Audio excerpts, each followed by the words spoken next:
आज मंत्र अकेडमी में आपका स्वागत है। हेलो गाइस, तो स्टार्ट करते हैं। हमारा आज का जो टॉपिक है वो है मध्य प्रदेश में रिवर्स, एमपी रिवर्स का जो टॉपिक है हमारा वो हम स्टार्ट करते हैं। भारत में सर्वाधिक नदियां, जैसा कि आप जानते हैं, सर्वाधिक नदियां जो हैं वो हमारे एमपी में प्रवाहित होती हैं, इसलिए मध्य प्रदेश को नदियों का मायका भी कहा जाता है। मध्य प्रदेश में प्रवाहित होने वाली नदियां प्रायद्वीपीय नदियां होती हैं। आपसे एग्जाम्स में ये पूछा जा सकता है कि मध्य प्रदेश में प्रवाहित होने वाली नदियां किस टाइप की नदियां होती हैं, तो ये प्रायद्वीपीय नदियां होती हैं। मध्य प्रदेश में जो विंध्याचल पर्वत है उसको भारत का सबसे बड़ा जल विभाजक माना जाता है। ये इम्पोर्टेंट फैक्ट्स है आपका कि भारत का सबसे बड़ा जल विभाजक किसे माना जाता है, तो भारत का जो सबसे बड़ा जल विभाजक है वो माना जाता है हमारे विंध्याचल पर्वत को। अब मध्य प्रदेश में विभिन्न दिशाओं में बहने वाली नदियां, आपने जैसे देखा होगा एमपी कांस्टेबल एग्जाम्स में अधिकतर दिशाओं से रिलेटेड रिवर्स के क्वेश्चंस आते हैं, इसलिए मैं आपको रिवर्स के अकॉर्डिंग बताऊंगी कि किस दिशा में कौन सी नदी बहती है। तो उत्तर की ओर बहने वाली जो हमारी नदियां हैं, उत्तर की ओर बहने वाली नदियों में है हमारी चंबल, कैन, बेतवा, काली सिंध, पार्वती और सिंध। अब बात करें हम दक्षिण की ओर बहने वाली नदियों की, तो दक्षिण की ओर बहने वाली नदियां हैं बैनगंगा, वर्धा और पेंच। अब बात करें हम अपनी पूर्वी की ओर बहने वाली नदियों की, तो पूर्वी की ओर बहने वाली नदी है सोन। बात करें हम पश्चिम की ओर बहने वाली नदियों की, तो पश्चिम की ओर बहने वाली कुछ इम्पोर्टेंट रिवर्स हैं, वो हैं नर्मदा, ताप्ती और माही। नर्मदा, ताप्ती और माही। मध्य प्रदेश में 5 नदी अववाह तंत्र हैं।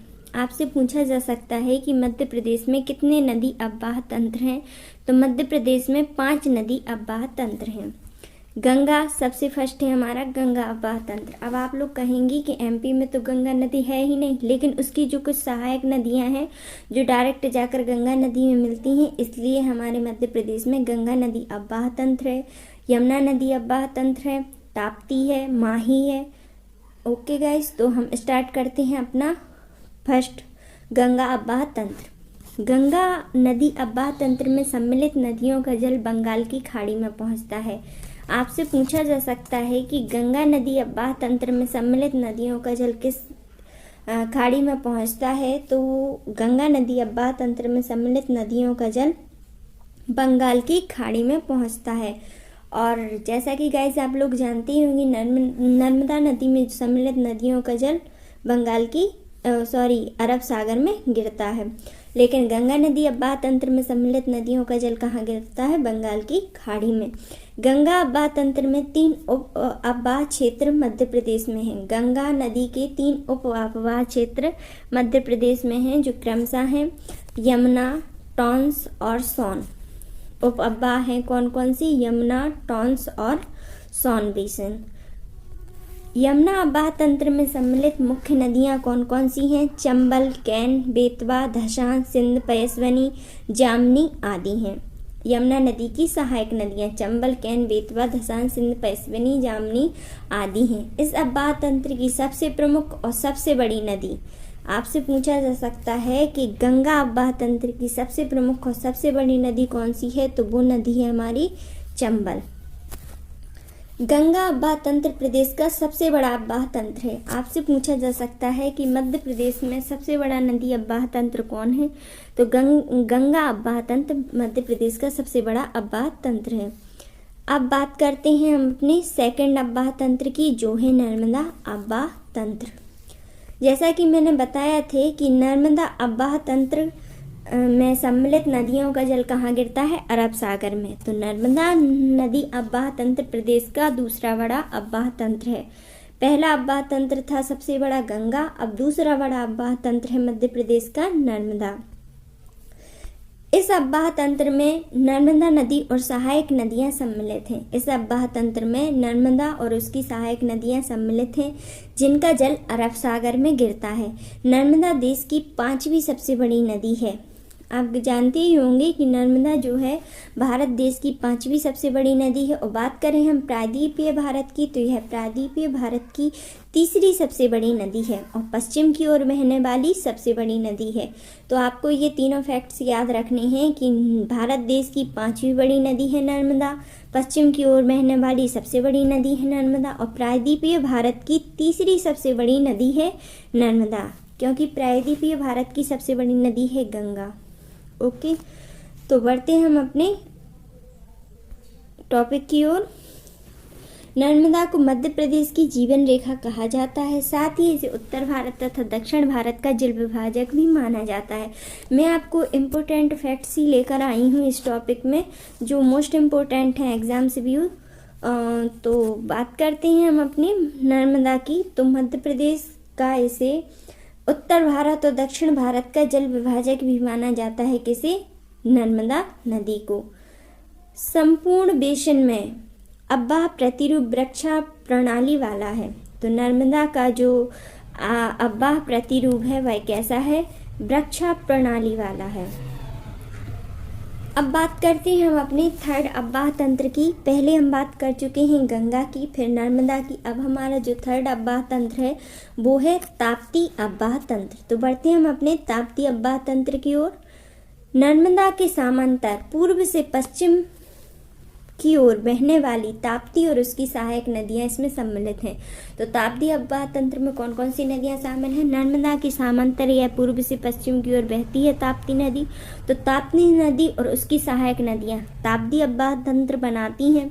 तो ताप्ती जो है वह नर्मदा की दक्षिण की ओर समांतर रूप से बहती हुई अरब सागर की खंबात की खाड़ी में गिरती है। ताप्ती नदी तंत्र आपसे पूछा जा सकता है नर्मदा की किस ओर बहती? तो वह नर्मदा की दक्षिण की ओर समांतर रूप से बहती हुई कहाँ गिरती है? अरब सागर की खंबात की खाड़ी में गिरती है।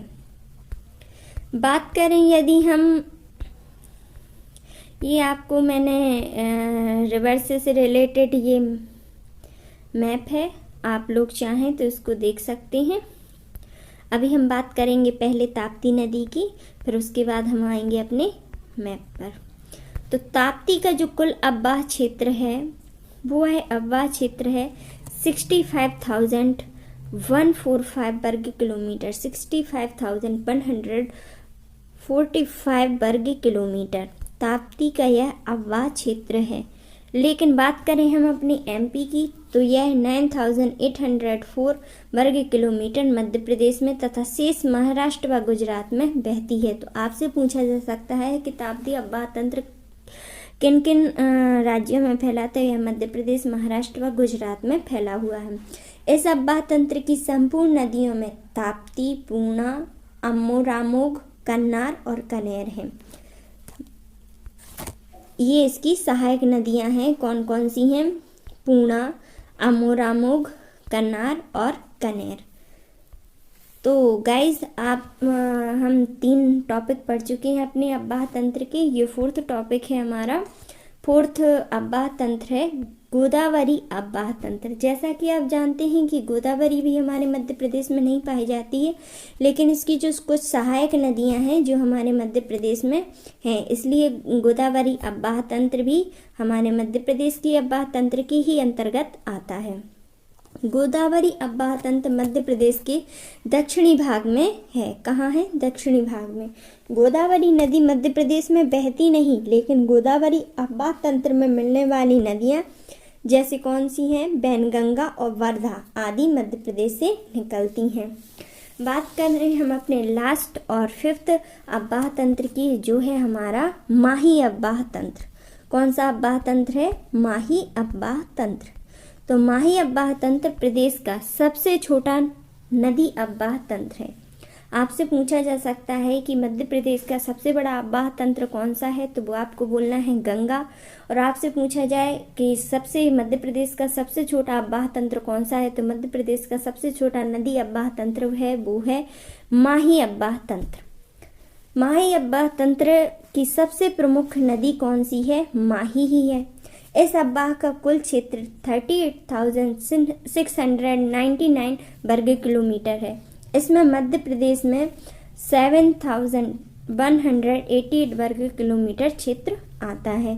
माही प्रायद्वीप भारत की उन नदियों में से एक है जो पश्चिम की ओर बहती है, जो किस ओर बहती है? पश्चिम की ओर बहती है। अब बात करें हम अपनी प्रमुख नदी, ये तो थे हमारे अब्बाह तंत्र जो कंप्लीट हो चुके हैं पांचों। अब हम कुछ मध्य प्रदेश की इम्पोर्टेंट रिवर्स के बारे में चर्चा करेंगे। तो सबसे पहले हम चर्चा करेंगे अपनी नर्मदा नदी की, जो मध्य प्रदेश की सबसे बड़ी नदी है। तो नर्मदा नदी मध्य प्रदेश की सबसे बड़ी और भारत की 5वें नंबर की और पूर्व से पश्चिम की ओर बहने वाली सबसे बड़ी नदी, और जैसा कि मैंने बताया था प्रायद्वीपीय भारत की तीसरी सबसे बड़ी नदी है। नर्मदा नदी के अन्य नाम कौन कौन से हैं? रेवा, सकरी, नर्मदा, सोमुदेवी, मैकलसुता। अब बात करें हम इसका अब्बाह कहाँ कहाँ है, तो नर्मदा नदी जो है वो मध्य प्रदेश, गुजरात और महाराष्ट्र में बहती है, और इसे मध्य प्रदेश एवं गुजरात की जीवन रेखा भी कहा जाता है। इसका उद्गम कहाँ से हुआ? तो नर्मदा नदी का जो उद्गम है वो अमरकंटक मैकल पर्वत श्रेणी से हुआ है, जो अनूपपुर जिले में है। बात करें हम यह किस दिशा में बहती है, तो यह पूर्व से पश्चिम की दिशा में विंध्याचल एवं सतपुड़ा पर्वत श्रृंखलाओं के मध्य भ्रंश घाटी में बहती है। तो ये इम्पोर्टेंट फैक्ट है कि नर्मदा किन दो पर्वतों के बीच में बहती है, तो यह विंध्याचल एवं सतपुड़ा पर्वत के मध्य भ्रंश घाटी में बहती है। और किस दिशा में बहती है? पूर्व से पश्चिम की दिशा में बहती है। बात करें हम लंबाई की, तो नर्मदा की जो टोटल लंबाई है वह 1312 किलोमीटर है, लेकिन बात करें एमपी में तो यह 1077 किलोमीटर मध्य प्रदेश में बहती है। मिलन 3 राज्यों मध्य प्रदेश, महाराष्ट्र और गुजरात में बहते हुए यह गुजरात के भड़ौच के पास खंबात की खाड़ी में समाहित हो जाती है। तो बात करें हम किसकी, कौन कौन से राज्यों में? मध्य प्रदेश, महाराष्ट्र और गुजरात में बहती है। और फिर इसका अवसान कहाँ हो जाता है? इसका अवसान गुजरात के पास, भड़ौच के पास खंबात की खाड़ी में हो जाता है इसका अवसान। अब बात करें हम कि नर्मदा नदी डेल्टा बनाती है या एस्चुरी बनाती है, तो नर्मदा नदी कभी भी डेल्टा नहीं बनाती है। क्या बनाती है? एस्चुरी बनाती है। नर्मदा के बेसिन का 89.8% भाग मध्य प्रदेश में, 8.5% भाग गुजरात में तथा 2.7% भाग महाराष्ट्र में है। नर्मदा नदी को मध्य प्रदेश की पहली जीवित इकाई का दर्जा प्राप्त है। जो एमपी की पहली जीवित इकाई का दर्जा है वह किसे प्राप्त है? वह प्राप्त है हमारी नर्मदा नदी को। अब नर्मदा पुरुष के नाम से किसे जाना जाता है? तो नर्मदा पुरुष के नाम से जाना जाता है हमारे अमृतलाल बेगड़ को। किसको जाना जाता है? अमृतलाल बेगड़ को। अब बात करें हम सहायक नदियां की, तो नर्मदा नदी की 41 सहायक नदियां हैं। नर्मदा नदी की कितनी सहायक नदियां? 41 सहायक नदियां हैं। दाएं तट से 19 और बाएं तट से 22 नदियां इसमें मिलती हैं। प्रमुख नदियों की बात करें, यदि नर्मदा नदी की सहायक नदियों में प्रमुख नदियां कौन कौन सी हैं, तो वो हैं तवा, हिरण, शक्कर, दूधी, करजन, सेर, मान इत्यादि नदियां नर्मदा की प्रमुख नदियां हैं। बात करें हम अपने रिवर्स मैप की, तो मैं ये यहाँ लाई हूँ, ये आप देख सकते हैं कि कौन सी नदी कहाँ और किस दिशा में बहती है। तो देख रहे हैं जैसा कि आप कि जो हमारी नर्मदा नदी है वो ये रही, इसी के दक्षिण की ओर तवा नदी है, इसी के दक्षिण में ताप्ती नदी है जो पूर्व से पश्चिम की ओर बहती है। यह उत्तर की ओर बहने वाली नदी है हमारी चंबल नदी। जी हाँ, हमारी उत्तर की ओर जो बहने वाली नदी है वो है कौन सी? चंबल नदी। और बात करें यदि हम माही नदी की, तो माही नदी ये रही हमारी पूर्व से पश्चिम की ओर बहती हुई, ये हमारी माही नदी है। ये चंबल नदी है, यहाँ से इसका उद्गम हुआ है और ये उत्तर की ओर प्रस्थान कर रही है। बात करें हम अपनी यमुना नदी की, तो ये यमुना नदी है। ठीक है गाइस, तो आप ये और बात करें हम गोदावरी में समाहित नदियों की, वैनगंगा और वर्धा नदी जो इसके दक्षिणी एरिया बनाती हैं। तो गाइस ये हमारा मैप, आप चाहें तो रिवर्स मैप का स्क्रीनशॉट भी ले सकते हैं। तो बढ़ते हैं हम अपने टॉपिक की ओर। अब बात करें हम नर्मदा नदी द्वारा निर्मित जलप्रपात की। किसकी बात करें हम? नर्मदा नदी द्वारा निर्मित जलप्रपात की। तो नर्मदा नदी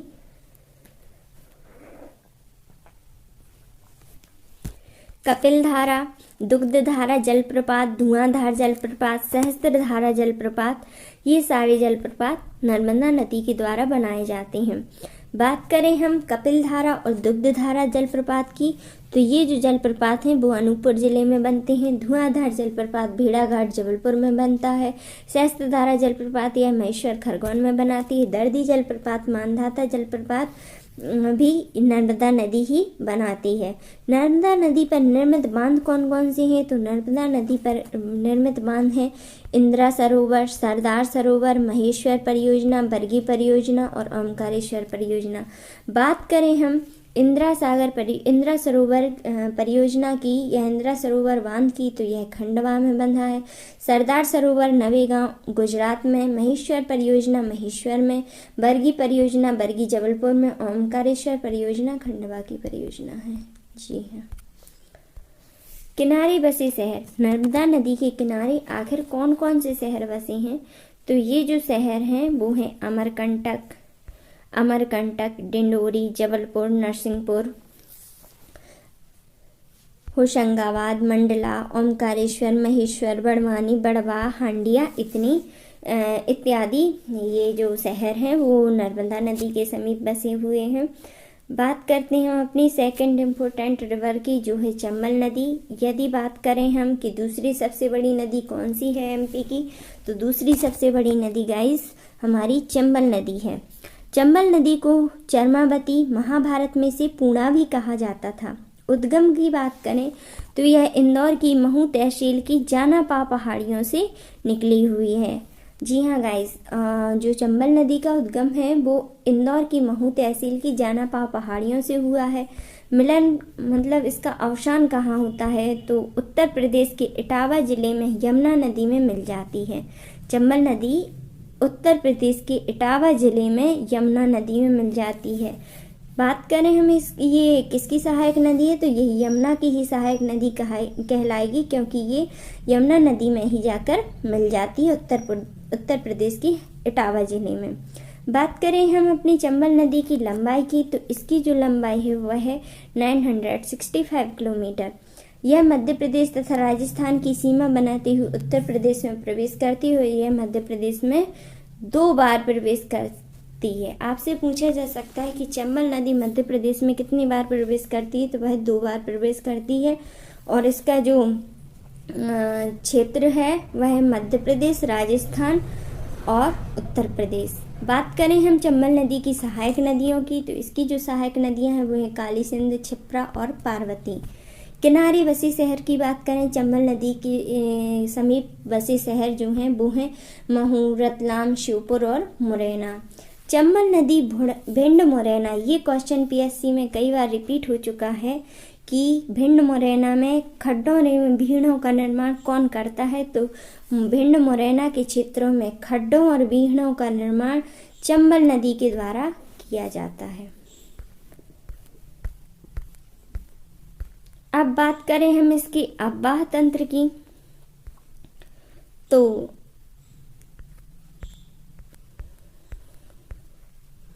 इसका जो अववाह तंत्र है मैं पहले भी आपको बता चुकी हूँ, एमपी, यूपी और राजस्थान में है। अब बात करें गाइस हम इस पर जो हमारी चंबल नदी पर बांध बंधे हैं उनकी बात करें हम, तो ये गांधी सागर बांध, कौन सा बांध? गांधी सागर बांध मंदसौर में, राणा सागर बांध चित्तौड़गढ़ राजस्थान में, जवाहर सागर बांध कोटा राजस्थान में बना है। हम अपनी थर्ड इम्पोर्टेंट रिवर्स की चर्चा करेंगे जो है ताप्ती नदी। अब बात करें हम ताप्ती नदी की उद्गम की, तो इसका जो उद्गम है वह बैतूल जिले की मुल्ताई तहसील बैतूल जिले की मुल्ताई तहसील की सतपुड़ा पर्वत श्रेणी से हुआ है। आपसे ये फैक्ट पूछा जा सकता है कि सतपुड़ा पर्वत ताप्ती नदी का उद्गम किस पर्वत श्रेणी से हुआ है। तो ताप्ती नदी का जो उद्गम है वह सतपुड़ा पर्वत श्रेणी से बैतूल जिले की मुल्ताई तहसील की सतपुड़ा पर्वत श्रेणी से हुआ है। अब बात करें हम इसके अवशान की, तो यह मध्य प्रदेश, महाराष्ट्र, गुजरात में सूरत के निकट खंबात की खाड़ी में गिर जाती है या मिल जाती है। ठीक है गाइस, तो इसका जो उद्गम है वह बैतूल जिले की मुल्ताई तहसील से हुआ है और इसका जो अवशान है वह गुजरात में सूरत के निकट या खंबात की खाड़ी में गिर जाती है। बात करें हम ताप्ती नदी की लंबाई की, तो इसकी जो लंबाई है 724 किलोमीटर है। बात करें हम सहायक नदियों की, तो ताप्ती नदी की सहायक नदियां हैं पूर्णा, शिवा, बोरी। ताप्ती नदी नर्मदा नदी के समांतर पूर्व से पश्चिम की ओर बहती है एवं डेल्टा न बनाकर एस्चुरी बनाती है। यह भी सेम नर्मदा की सहायक नदी है और नर्मदा के समांतर ही पूर्व से पश्चिम की ओर बहती है एवं यह भी नर्मदा के समान ही डेल्टा न बनाकर क्या बनाती है, यह एस्चुरी बनाती है।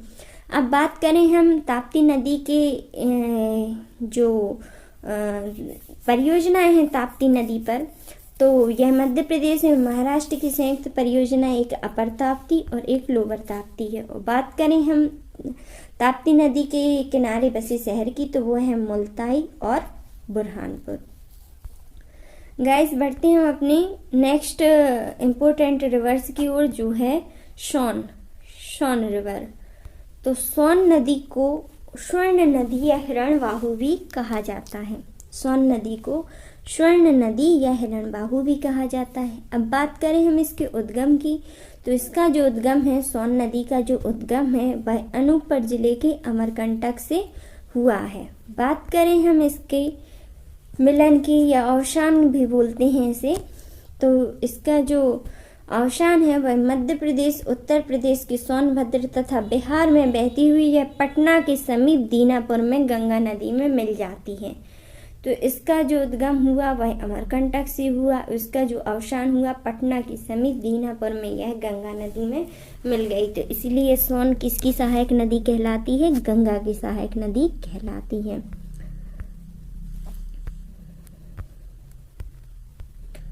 अब बात करें हम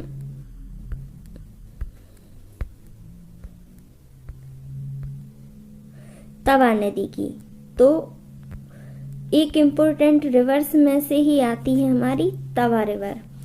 तो इसके उद्गम की बात करें तो इसका उद्गम पचमढ़ी होशंगाबाद में महादेव पर्वत से हुआ है। तवा नदी का उद्गम कहाँ हुआ है, पचमढ़ी होशंगाबाद के महादेव पर्वत से हुआ है। मिलन होशंगाबाद के निकट यह किस में मिल जाती है, नर्मदा नदी में, क्योंकि तवा नदी किसकी सहायक नदी है, नर्मदा नदी की, इसलिए यह होशंगाबाद के समीप किस में मिल जाती है, नर्मदा नदी में मिल जाती है।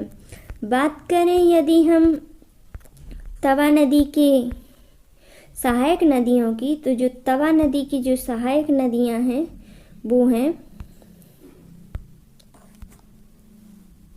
मालिनी, देनवा, शुकतवा व कालीभीत। इस नदी पर मध्य प्रदेश का दूसरा सबसे लंबा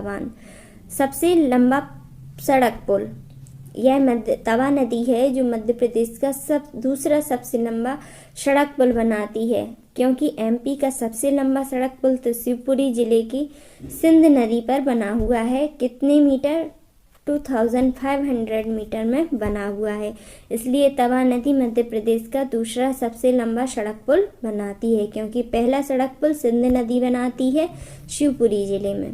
बात करें हम अपनी नेक्स्ट इम्पोर्टेंट रिवर की, जो है काली सिंध रिवर।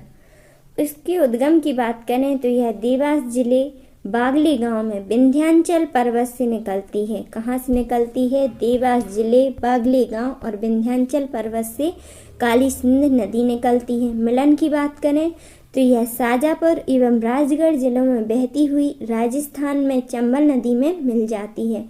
बात करें इसकी लंबाई की, तो इसकी जो लंबाई है वह 150 किलोमीटर है। बात करें हम अपने नेक्स्ट इम्पोर्टेंट रिवर की, तो नेक्स्ट इम्पोर्टेंट रिवर है हमारी सिंध नदी। सिंध नदी का उद्गम विदिशा जिले में सुरंज नामक स्थान से हुआ है। कहाँ से हुआ है सिंध नदी का उद्गम? विदिशा जिले में सुरंज नामक स्थान से इसका उद्गम हुआ है।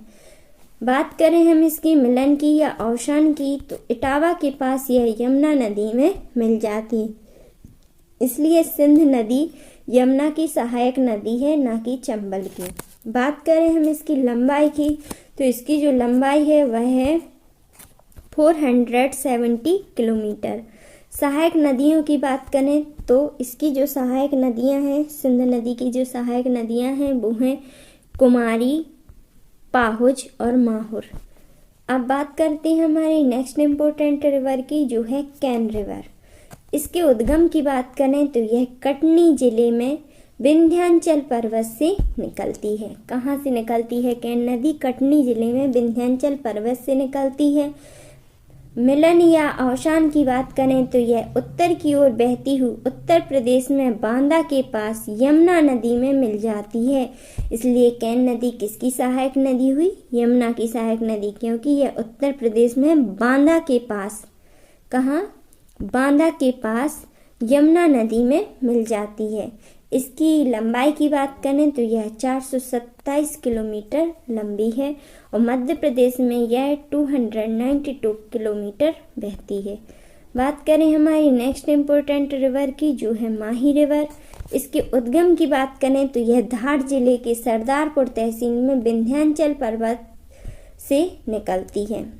धार जिले के सरदारपुर तहसील से विंध्याचल पहाड़ियों से निकलती है।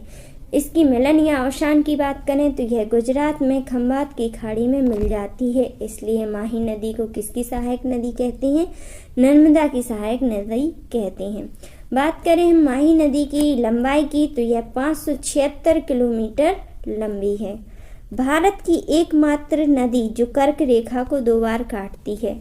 ये क्वेश्चन कई बार एग्जाम्स में पूछा जा चुका है कि ऐसी कौन सी रिवर जो कर्क रेखा को 2 बार काटती है, तो माही भारत की एकमात्र ऐसी नदी है जो कर्क रेखा को 2 बार काटती है। नेक्स्ट रिवर है हमारी पार्वती नदी। तो जो पार्वती नदी है वह सीहोर जिले में आष्टा बिंद पर्वत से निकलती है। सीहोर जिले की आष्टा है, वहाँ से यह विंध्याचल पर्वत से निकलती है। यह इसका मिलन या अवसान कहाँ है? यह राजस्थान में चंबल नदी में मिल जाती है। कहाँ मिल जाती है? यह राजस्थान में चंबल नदी में मिल जाती है। तो पार्वती नदी हमारी किसकी सहायक नदी हुई? चंबल नदी की सहायक हुई। तो गाइस ये था हमारा रिवर का कुछ इम्पोर्टेंट रिवर का टॉपिक। तो गाइस मैं नेक्स्ट वीडियो में इससे रिलेटेड कुछ MCQ भी डालूंगी, तो प्लीज़ गाइस मेरे चैनल को सब्सक्राइब कीजिए जिससे आपको मेरा नेक्स्ट वीडियो मिल सके।